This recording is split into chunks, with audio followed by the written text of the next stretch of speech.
నమస్తే. పశ్చిమ బెంగాల్లో సువేందు అధికారి మరింత దూకుడు పెంచారు. అక్రమ చొరబాటుదారుల్ని బంగ్లాదేశీయుల్ని ఏరి పారేయడానికి మరింత దూకుడుగా పనిచేస్తున్నారు. తాజాగా ప్రకటించారు ఆయన, ఇప్పటి వరకు అధికారికంగా అఫీషియల్గా 10,000 మంది బంగ్లాదేశీయుల్ని డిపోర్ట్ చేశాము, అంటే వాళ్ళ దేశానికి తిరిగి పంపించేసాము అఫీషియల్లీ. కానీ అనఫీషియల్గా కొన్ని లక్షల మంది స్వతహాగా వాళ్ళంతట వాళ్ళే వెళ్ళిపోయినటువంటి వాళ్ళు ఉన్నారు. మరికొంతమంది బీఎస్ఎఫ్ ద్వారా పుష్ బ్యాక్ ఆపరేషన్ ద్వారా వాళ్ళ దేశంలో విడిచిపెట్టినటువంటి సందర్భం కూడా మనం ఈ మధ్యకాలంలో తరచుగా వార్తల్లో కూడా చెప్పుకున్నాం. తాజాగా ఆయన ప్రకటించినటువంటిది 10,000 మంది బంగ్లాదేశీయుల్ని ఇప్పటికే మేము అధికారికంగా పంపించేశాము, ఇంకా ఆ ప్రాసెస్ కొనసాగుతుంది అని ప్రకటించారు. ఫస్ట్ ఆఫ్ ఆల్ ఈ క్రమంలో ఇక్కడ ఇప్పటికే స్థిరపడిపోయినటువంటి వాళ్ళని బయటికి పంపించడం ఒక ప్రాసెస్. 3D ఫార్ములాను చాలా దూకుడుగా అమలు చేస్తున్నారు. 3D ఫార్ములా గురించి ఇదివరకే మనం చెప్పుకున్నాం. Detect, delete and deport. ముందుగా గుర్తించాలి ఎవరెవరు బంగ్లాదేశీయులు ఉన్నారో, ఎవరెవరు రోహింగ్యాలు ఉన్నారో. ఆ తర్వాత వాళ్ళ పేరు మీద ఉన్నటువంటి తప్పుడు ధృవీకరణ పత్రాలు, అంటే ఓటర్ కార్డు కానీ ఆధార్ కార్డు కానీ ఇంకేమున్నా కూడా వాటి మొత్తం కూడా మన రికార్డ్స్ నుంచి డిలీట్ చేయడము, ఆ తర్వాత వాళ్ళ దేశానికి డిపోర్ట్ చేయడము. అది అధికారికంగా చేస్తారా అనధికారికంగా చేస్తారా, 2 విధాలుగాను జరుగుతున్నాయి. ఈ ప్రాసెస్ చాలా పకడ్బందీగా జరుగుతోంది. ఇప్పుడు మరొక కీలకమైనటువంటి నిర్ణయం తీసుకున్నారు సువేందు అధికారి. ఏంటా కీలకమైనటువంటి నిర్ణయం అంటే కనుక, సుమారు 1,024 ఎకరాల భూమిని బీఎస్ఎఫ్కి, అంటే బోర్డర్ సెక్యూరిటీ ఫోర్స్కి ట్రాన్స్ఫర్ చేస్తూ నిర్ణయం తీసుకున్నారు. నిజానికి ఆయన ముఖ్యమంత్రిగా ప్రమాణ స్వీకారం చేసిన తర్వాత పెట్టినటువంటి మొట్టమొదటి సంతకము దీనికి సంబంధించింది. ఇప్పుడు ఆ ప్రాసెస్ అఫీషియల్గా కూడా అయిపోయింది. తాజాగా అది అనౌన్స్ కూడా చేయడం జరిగింది, ప్రకటించారు. భారత్ బంగ్లాదేశ్ సరిహద్దుల్లో ఫెన్సింగు, బోర్డర్ రోడ్లు, బోర్డర్ అవుట్పోస్టుల కోసం 9 జిల్లాల్లో మొత్తం 1,024 ఎకరాల సుమారుగా భూమిని బీఎస్ఎఫ్కు బదిలీ చేసింది బెంగాల్ ప్రభుత్వం. తద్వారా బోర్డర్ సెక్యూరిటీని, సరిహద్దు భద్రతను మరింత బలోపేతం చేయడానికి ప్రభుత్వం లక్ష్యంగా పెట్టుకుంది. ఎక్కడెక్కడ ఎంత భూమిని ఇచ్చారో కూడా ఒకసారి మనం చూద్దాము. ముర్షిదాబాద్ జిల్లా 337 ఎకరాలు, ఉత్తర 24 పరగణాల జిల్లా 241 ఎకరాలు, మాల్దా జిల్లా 176. నేను సుమారుగా లెక్కలు చెప్తున్నాను, ఇంకా ఎగ్జాక్ట్ ఫిగర్స్ కాస్త అటు ఇటుగా ఉంటాయి. మాల్దాలో 176, నదియాలో 95 ఎకరాలు, దక్షిణ దినాజ్పూర్లో సుమారు 26 ఎకరాలు. ఇవి కాకుండా అక్కడక్కడ జల్పాయిగురి, ఉత్తర దినాజ్పూర్, డార్జిలింగ్, అలాగే మరో సరిహద్దు జిల్లా, మొత్తం 9 జిల్లాలలో సుమారు 1,024 ఎకరాల భూమిని బీఎస్ఎఫ్కి హ్యాండ్ ఓవర్ చేసింది సువేందు అధికారి ప్రభుత్వం. ఈ పని గత ప్రభుత్వం చేయలేదు. మమతా బెనర్జీ సుప్రీంకోర్టు ముట్టికాయలు వేసినా సరే, కేంద్రం బడ్జెట్ ఎలొకేషన్ నిధులు కేటాయించినా కూడా మమతా బెనర్జీ ప్రభుత్వం ఈ పని చేయకుండా తాత్సారం చేస్తూ వచ్చింది. చివరికి గద్దె దిగాల్సినటువంటి పరిస్థితి వచ్చింది. ఎందుకు చేయలేదంటే దానికి చాలా కారణాలు మనం గతంలో చెప్పుకున్నాం. అక్కడి నుంచి బంగ్లాదేశ్ నుంచి వచ్చేటువంటి వాళ్ళందరూ కూడా సిస్టమేటిక్గా చొరబాటుదారుల్ని తన ఓటు బ్యాంకుగా మార్చుకునేటువంటి ఒక సిస్టమ్, ఒక మెకానిజం తయారు చేసింది మమతా బెనర్జీ.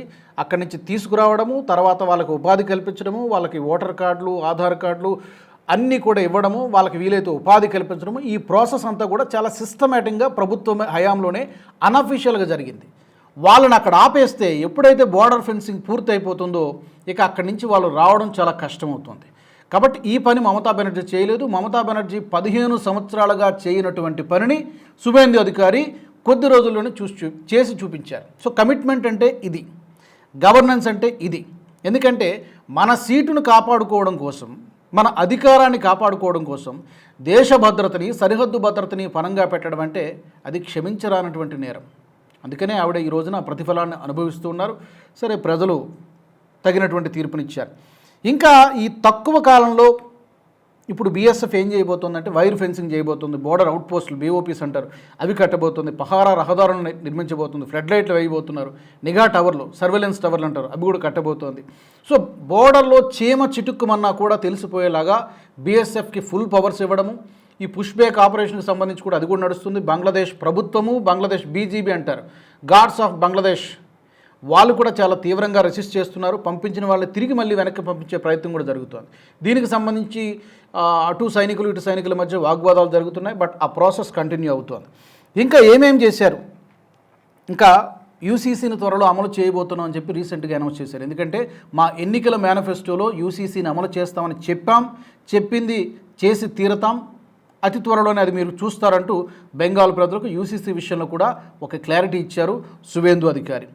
ఇంకా మరికొన్ని కీలకమైనటువంటి నిర్ణయాలు తీసుకున్నారు. బహిరంగ నమాజు బ్యాన్ చేయడము, ఇది మహారాష్ట్రలో కూడా ఉంది, ఇంకా కొద్ది రాష్ట్రాల్లో కూడా ఉంది, అది ఆల్రెడీ చేశారు. అండ్ మదర్సాల విషయంలో రెగ్యులరైజ్ చేయాలి, ఇప్పటికే సర్వే జరుగుతోంది. ఉత్తరాఖండ్ ప్రభుత్వం ఇప్పటికే ఒక నిర్ణయం తీసేసుకుంది. ఇక్కడ పశ్చిమ బెంగాల్లో త్వరలో మదర్సాలకు సంబంధించి కూడా వాటిని ఏవి అక్రమంగా ఉన్నాయి, ఏవి అక్రమంగా కట్టారు, ఏవి ప్రభుత్వ అధీనంలో ఉన్నాయి, ఎన్ని ప్రైవేటు ఉన్నాయి, వాటిలో ఏం సిలబస్, ఏం కరికులం బోధిస్తున్నారు, ఇదంతా కూడా ప్రస్తుతం సర్వే జరుగుతుంది, ట్రాక్ చేస్తున్నారు. దీని మీద కూడా త్వరలో కొరడా జులిపించబోతున్నారు సువేందు అధికారి. ఇక సొరంగ మార్గాలను కూడా చాలా వరకు ధ్వంసం చేశారు. మన గతంలో చాలా కథనాలు చెప్పుకున్నాం.